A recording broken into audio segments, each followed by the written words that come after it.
കന്നഡ ചലച്ചിത്ര മേഖലയിലെ മുതിർന്ന നടി ബി സരോജാദേവി അന്തരിച്ചു. അഭിനയ സരസ്വതി, കന്നഡത്തു പൈങ്കിളി തുടങ്ങിയ പേരുകളിൽ അറിയപ്പെടുന്ന താരമാണ് സരോജാദേവി. 1955 പുറത്തിറങ്ങിയ മഹാകവി കാളിദാസ എന്ന കന്നഡ ചിത്രത്തിലൂടെ 17-ാം വയസ്സിൽ തുടങ്ങിയതാണ് സരോജാദേവിയുടെ സിനിമാ യാത്ര. 1958 തമിഴ് ക്ലാസിക് ചിത്രം നാടോടി മഞ്ഞളിൽ MGRന്റെ നായികയായി അഭിനയിച്ചു. MGR സരോജാദേവിയെ ദേശീയ തലത്തിൽ പ്രശസ്തിയാക്കി. ചിത്രത്തിന്റെ വൻ വിജയം അവരെ ഒരു മുൻനിര നായികയായി. ദക്ഷിണേന്ത്യൻ സംസ്ഥാനങ്ങളിൽ ഉടനീളം ശ്രദ്ധിക്കപ്പെട്ട താരമായി സരോജാദേവി മാറി. അവർ ബോളിവുഡിലും ജനപ്രിയയായി. ഗംഭീരവും അവിസ്മരണീയവുമായ നിരവധി വേഷങ്ങൾ അവർ അവതരിപ്പിച്ചു. ശിവാജി ഗണേശൻ, NT രാമറാവു, രാജകുമാർ, ഷമി കപൂർ തുടങ്ങിയ അതിഗായകന്മാരോടൊപ്പം അവർ അഭിനയിച്ചു.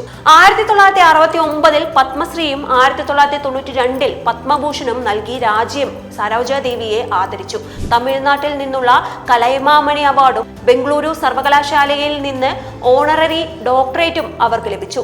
ചലച്ചിത്ര പ്രവർത്തനങ്ങൾക്ക് പുറമെ കന്നഡ ചലച്ചിത്ര സംഘത്തിന്റെ വൈസ് പ്രസിഡന്റായും ഇന്ത്യൻ സിനിമയുടെ ഭാവി രൂപപ്പെടുത്തുന്നതിനുള്ള അവരുടെ പ്രതിബദ്ധത പ്രകടമാക്കുന്ന 53ാമത് ദേശീയ ചലച്ചിത്ര അവാർഡുകളുടെ ജൂറി ചെയർപേഴ്സണായും അവർ സേവനമനുഷ്ഠിച്ചു.